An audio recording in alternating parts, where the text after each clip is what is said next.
Hello everyone, আপনারা অনেকেই কিন্তু কমেন্ট করে জানতে চেয়েছেন যে এখনও পর্যন্ত কৃষক বন্ধু টাকা কেন ঢুকলো না।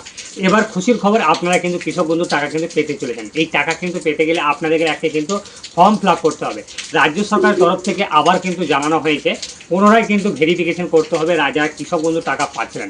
এই ভেরিফিকেশন করতে গেলে একটা কিন্তু ফর্ম ফিল আপ করতে হবে। এই ফর্ম কোথায় পাবেন, কীভাবে পাবেন এবং কী কী ডকুমেন্টস লাগবে, তাদেরকে ফর্ম ফিল আপ করতে হবে এবং সম্পূর্ণ খুঁটিনাটি তথ্য কিন্তু জানতে হবে। এই ভিডিওটি প্রথম থেকে শেষ পর্যন্ত দেখুন, দেখলেই বুঝতে পারবেন।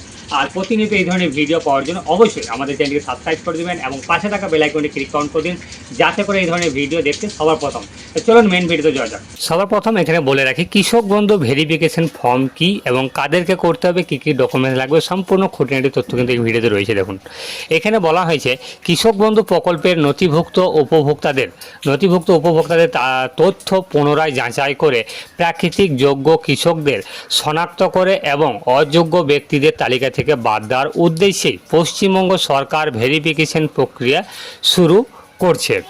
এই প্রক্রিয়ার অংশ হিসেবে কৃষক বন্ধু ভেরিফিকেশন ফর্ম ব্যবহার করা হবে। তো এই ফর্ম কোথায় পাবেন, আমাদের ডেসক্রিপশনে কিন্তু দেওয়া থাকবে এবং আমাদের হোয়াটসঅ্যাপ গ্রুপ থাকবে, সেই গ্রুপ থেকে পেয়ে যাবেন। এবং কৃষক বন্ধু ভেরিফিকেশন ফর্ম ডাউনলোড কিভাবে করবেন সেটাও কিন্তু এখানে আমি দিয়ে রাখবো ডেসক্রিপশনে, সেইখান থেকে ডাউনলোড করে নেবেন। এবং এই ফর্ম কীভাবে ফিল আপ করবেন পরবর্তী ভিডিওতে যদি আপনারা কমেন্ট করে জানতে চান, তাহলে কিন্তু আমি পরবর্তী ভিডিও আপনাদের কাছে তুলে ধরবো এই ফর্ম কীভাবে ফিল আপ করবেন। এই ডকুমেন্টসগুলি কী কী লাগবে, এই কৃষক বন্ধু ফর্ম ভেরিফিকেশনের জন্য যে সমস্ত তথ্য দিতে হবে, সুবিধাভোগীর নাম এবং পিতা বা স্বামী বা স্ত্রী বা অভিভাবকের নাম দিতে হবে এবং ব্যাংকের বিবরণ দিতে হবে, আধার সংযুক্ত মোবাইল নাম্বার মানে আধারের সাথে যে যুক্ত মোবাইল নাম্বারটি দিতে হবে, আধার নাম্বার দিতে হবে, এপিক নাম্বার মানে ভোটার কার্ডের নাম্বার দিতে হবে, প্রধান পেশা মানে কি কাজ করেন সেটা দিতে হবে, জমির বিবরণ মানে কি ধরনের জমি সেটা দিতে হবে, আয় কার প্রদান করেন কিনা মানে আপনি ট্যাক্স দেন কিনা সেটাও কিন্তু লিখতে হবে, তারপরে স্বামী স্ত্রীর বিবরণ দিতে হবে এবং সুবিধাভোগীর স্বাক্ষর থাকবে। তারপরে প্রয়োজনীয় ডকুমেন্টস কি কি ডকুমেন্টস দিতে হবে, এইখানে বলা হয়েছে আধার কার্ডের ফটো মানে আধার কার্ডের জেরক্স, স্বামী বা স্ত্রীর আধার কার্ডের ফটো মানে আধার কার্ডের কিন্তু জেরক্স, ভোটার আইডি বা এপিক নাম্বার মানে এইখানে ভোটার আইডি বা এপিক নাম্বার হলে আধার কার্ডে বা ভোটার কার্ডে কিন্তু দুজনেরই কিন্তু জেরক্স দিতে হচ্ছে, এবং ব্যাংকের প্রথম পাতা মানে ব্যাংকের অ্যাকাউন্ট যে ডিটেলসটা যেখানটাতে লেখা রয়েছে সেই পাতাটি কিন্তু জেরক্স এবং সহ মানে অ্যাকাউন্ট নাম্বার সহ আইএফসি কোড যেন থাকে সেই জায়গাটিতে লেখা, সেই জায়গাটা জেরক্স কিন্তু দিতে হবে। জমির রেকর্ড মানে জমির যে পর্চা হয় সেই পর্চাটা কিন্তু জেরক্স দিতে হবে। প্রয়োজন হলে জমির দলিল কিন্তু সংক্রান্ত দিতে হতে পারে, মানে আপনি জমিটা কী বিষয়বস্তু সম্পর্কে, আপনার কেনা জমি না দানপত্র মানে কেউ দান করেছে বা কোনো রকম কী ওয়ারিশ সূত্রে পেয়েছে না কী সূত্রে পেয়েছেন সেটির জন্য দলিলও কিন্তু দেখা হতে পারে। তাই কৃষক বন্ধু রেকর্ড থাকা সত্ত্বেও তথ্যের সঙ্গে যদি মিল থাকে অন্য প্রয়োজনীয় নথি মানে কৃষক বন্ধু যে রেকর্ড তথ্য যদি রয়েছে সেইটা যদি কোনো ডকুমেন্টস থাকে সেটাও কিন্তু দিতে পারেন। কিভাবে কৃষক বন্ধু ভেরিফিকেশন ফর্ম পূরণ করবেন, এইখানে কীভাবে কৃষক বন্ধু ফর্ম কিন্তু পূরণ করবেন ভেরিফিকেশন ফর্ম, এখানে বলা হয়েছে কৃষক বন্ধু ভেরিফিকেশন ফর্মের আবেদনকারীকে ব্যক্তিগত তথ্য, ব্যাংকের বিবরণ, জমির তথ্য এবং অন্যান্য প্রয়োজনীয় তথ্য সঠিকভাবে পূরণ করতে হবে। ফর্মের যেসব তথ্য দিতে হবে সেগুলি হলো সুবিধাভোগীর নাম মানে কৃষক বন্ধুর যে রেকর্ড ছিল সেই রেকর্ডে যে নাম রেখেছিলেন বা ব্যাংকের পাস বই অনুযায়ী মানে আপনার ব্যাংকের বইয়ে যে নাম রয়েছে সেই নাম অনুযায়ী বা কৃষক বন্ধুতে যে নামে এন্ট্রি ছিল সেই নামটি কিন্তু দিতে হবে।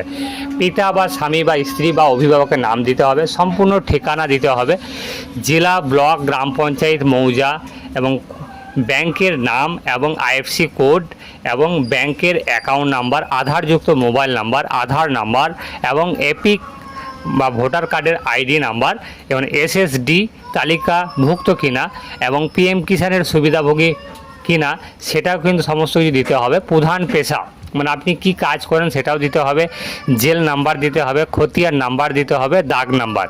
এই জেল নাম্বার, খতিয়ান নাম্বার, দাগ নাম্বার এটা কিন্তু আপনাদের পর্চাতে লেখা থাকবে, এইগুলি কিন্তু দিতে হবে।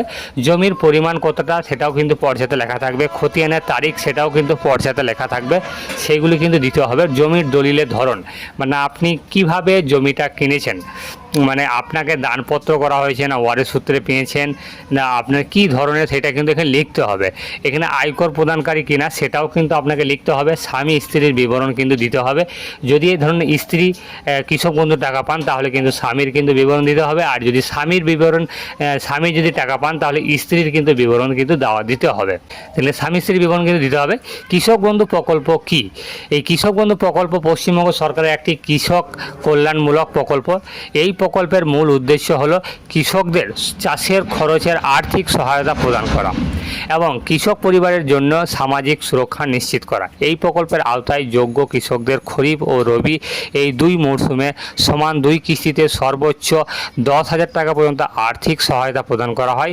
এছাড়াও 18 থেকে 60 বছর বয়সী নিবন্ধিত সুবিধাভোগী কৃষকের অকাল মৃত্যুর ক্ষেত্রে তার বৈধ উত্তরাধিকারীগণ যে এককালীন 2 লক্ষ টাকা কিন্তু আর্থিক সাহায্য দেওয়া হয়। তাহলে বুঝতে পেরেছেন, সর্বোচ্চ 10,000 টাকা কিন্তু এই দুটি কিস্তিতে কিন্তু দেওয়া হয়। এবং যদি কোনো রকম 18 বছর থেকে 60 বছরের যে কোনো কৃষক বন্ধু উপভোক্তা যদি মারা যান তাহলে কিন্তু 2 লক্ষ টাকা পর্যন্ত কিন্তু সুবিধা পাওয়া যায় এই কৃষক বন্ধু প্রকল্পের মাধ্যমে। তারপরে বলা হয় যে কৃষক বন্ধু প্রকল্পের সুবিধা কি কি রয়েছে।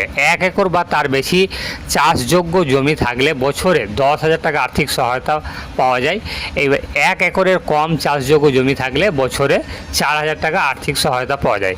এবং 18 বছর থেকে 60 বছর বয়সী সুবিধাভোগীর কৃষকের মৃত্যুর ক্ষেত্রে তার বৈধ উত্তরাধিকারীগণ যে থাকবে তাদের ছেলে মেয়ে, যদি বাবা মারা যান বা মা মারা যান তাদের ছেলেমেয়েরা কিন্তু 2 লক্ষ টাকা পর্যন্ত এককালীন অনুদান কিন্তু দেওয়া হবে।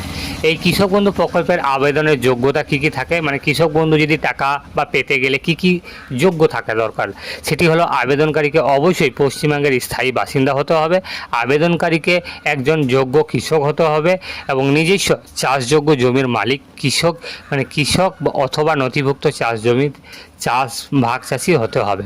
আবেদনকারীর নাম একটি বৈধ ব্যাংক অ্যাকাউন্টে থাকতে হবে।